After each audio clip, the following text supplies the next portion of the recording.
దివ్య diamonds YouTube ప్రేక్షకులకు ఈ నూతన సంవత్సరం శ్రీ క్రోధినామ సంవత్సరం ఉగాది సందర్భంగా శుభాకాంక్షలు ప్రతి ఒక్కరికి. అండ్ అలాగే జాతక ఫలితాలు ఈ సంవత్సరం ప్రతి రాశి వారికి జాతక ఫలితాలు ఎలా ఉండవుతున్న అంశాన్ని దివ్య డైమండ్స్లో చాలామంది గ్రూప్ ఆఫ్ అస్ట్రాలజర్స్ ఉన్నందువల్ల మీకు ఒక జిస్ట్ లాగా చెప్పడం జరుగుతుంది. ఓవరాల్గా ఈ సంవత్సరం పొడుగున జాతక ఫలితాలు ఏంటి, సో ముఖ్యంగా ఈ 4 పారామీటర్స్ ఏంటి, ఆదాయం ఎలా ఉంది, ఖర్చు ఎలా ఉంది, అండ్ ఎన్ని చోట్ల మీరు గౌరవింపబడుతున్నారు, ఎన్ని చోట్ల అవమానం పొందుతున్నారు అన్న ముఖ్య అంశాలను మనం చూసుకున్నట్టయితే మిథున రాశి వారికి ఎలా ఉందంటే ఆదాయం 5 పాళ్ళు ఉంది, వ్యయం 5 పాళ్ళు ఉంది, ఈక్వల్గా ఉంది. 100 రూపాయలు ఇంట్లో వస్తే 100 రూపాయలు ఖర్చు అయిపోతాయి. రాజపూజ్యం 3 పాళ్ళు ఉంది అండ్ అవమానం 6 పాళ్ళు ఉంది. రాజపూజ్యం అంటే మీరు గౌరవింపబడేది 3 పాళ్ళు అండ్ 6 పాళ్ళు అవమానింపబడతారు. కాబట్టి కొద్దిగా ఈ అవమానింపబడే ఏరియాలో చాలా జాగ్రత్తలు తీసుకోవాలి. ఆర్గ్యుమెంట్స్ కానీ డిస్కషన్స్ కానీ అలాంటి కొన్ని మనం ప్రాక్టికల్గా కొన్ని ప్రికాషన్స్ తీసుకోవడం వల్ల మనం తగ్గించుకోగలుగుతాం. ఇది కాకుండా యోగించే గ్రహాలు ఏంటంటే బుధుడు, శుక్రుడు అండ్ శని గ్రహాలు. మీరు ఎవరికైతే అంతర్దశ మహర్దశ జరుగుతున్నాయో ఈ గ్రహాలు జరుగుతుంటే ఈ గ్రహాల పీరియడ్ అంతా మీకు యోగకారకంగానే ఉంటుంది. ఇకపోతే ఇక ఫలితాలు ఎలా ఉన్నాయంటే ఈ రాశి వారికి సంవత్సరం శుభాశుభాలు మిశ్రమంగానే ఉంటాయి. ఎవరికైనా మిశ్రమంగానే ఉంటాయి. ఈ మిథున రాశి వారికి కూడా మిశ్రమంగానే ఉన్నాయి, గుడ్ అండ్ బ్యాడ్. కొత్త ప్రయత్నాలు ప్రారంభిస్తారు అండ్ కొత్త ఇన్నోవేటివ్గా కొత్త వ్యాపారాలు కానీ ఇలాంటివన్నీ కొత్త ప్రయత్నాలు స్టార్ట్ చేస్తారు. కాకపోతే ఏ విషయంలోనూ తొందరపడకూడదు.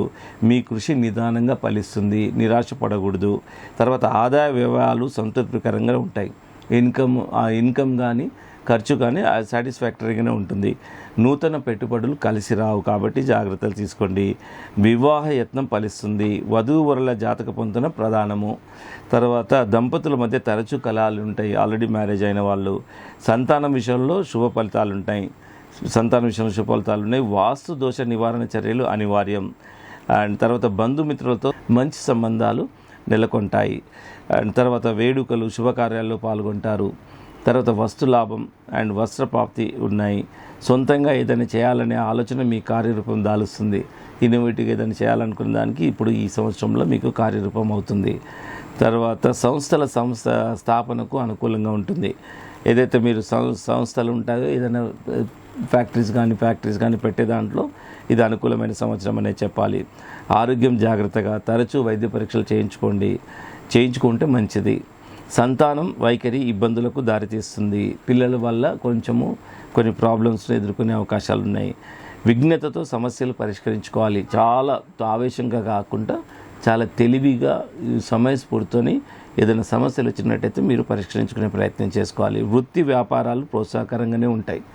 వ్యాపారం చేసేవాళ్ళు కానీ ప్రొఫెషన్లో జాబ్ చేసేవాళ్ళు కానీ బాగానే ఉంటుంది, ప్రోత్సాహకరంగానే ఉంటుంది. గణనీయమైన మన అభివృద్ధి కూడా ఉంటుంది. చాలా వరకు ఎక్స్పీరియన్స్ అనేది మీరు గెయిన్ చేయగలుగుతారు. ఉద్యోగులకు పదవి యోగం ఉంటుంది అండ్ ఉపాధ్యాయులకు స్థానచలనం అంటే ట్రాన్స్ఫర్స్ ఉంటాయి. విద్యార్థులు ఉత్తమ ర్యాంకులు సాధిస్తారు.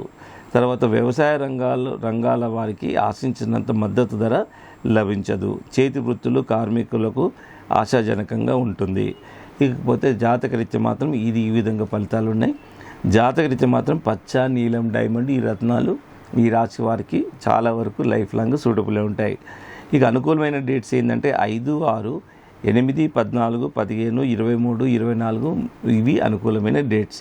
సో ఈ విధంగా మిథున రాశి వారికి జాతక ఫలితాలు ఈ సంవత్సరం పొడుగునా ఉన్నాయి శ్రీ క్రోధినామ సంవత్సరంలో. అండ్ ఇలా ఉన్నప్పుడు మనం ఏం చేయాలంటే ఎవరికైనా ఏ రాశి వారికైనా అన్ని ప్లస్లే ఉండవు, అన్ని మైనస్లే ఉండవు. ఎప్పుడు మిశ్రమంగానే ఉంటుంది. ఒక డే తీసుకుంటేనే రాత్రి పగలు లాగా, ఒక సంవత్సరం తీసుకుంటే ఎన్నో సీజన్స్ ఉన్నట్టు, చలికాలం, ఎండాకాలం, వానకాలం ఇట్లా ఉన్నట్టు అన్ని రకాలు గుడ్ అండ్ బ్యాడ్ మిశ్రమంగానే ఉంటాయి. సో ఇందులో మనం జాగ్రత్తగా తీసుకోవాల్సింది అంటే బ్యాడ్ ఉన్నప్పుడు తీసుకోవాల్సిన జాగ్రత్తలే మనకు జ్యోతిషశాస్త్రం సూచిస్తుంది. ఎలాంటి బ్యాడ్ ఉంది, ఏంటి నెగిటివిటీ ఏముంది, దాన్ని మీరు ఎలా పరిష్కరించుకోవాలి. ముఖ్యంగా మనం దీనికి సంబంధించిన సూటబుల్ రత్నాలు పెట్టుకుంటే సరిపోతుంది. ఇంకా మోర్ డీటెయిల్స్ కావాలంటే మీరు దీనికి సంబంధించిన పూజలు, జపాలు, తపాలు, దానాలు ఇలాంటివన్నీ ఉంటాయి. సో ఏ పూజ ఎప్పుడు చేసుకోవాలి ఇలాన్నీ మోస్ట్ ఇంపార్టెంట్ అవుతాయి. కాబట్టి మీరు ఇంకా మోర్ డీటెయిల్స్ కోసం మీరు దివ్య డైమండ్స్ సంప్రదించవచ్చు.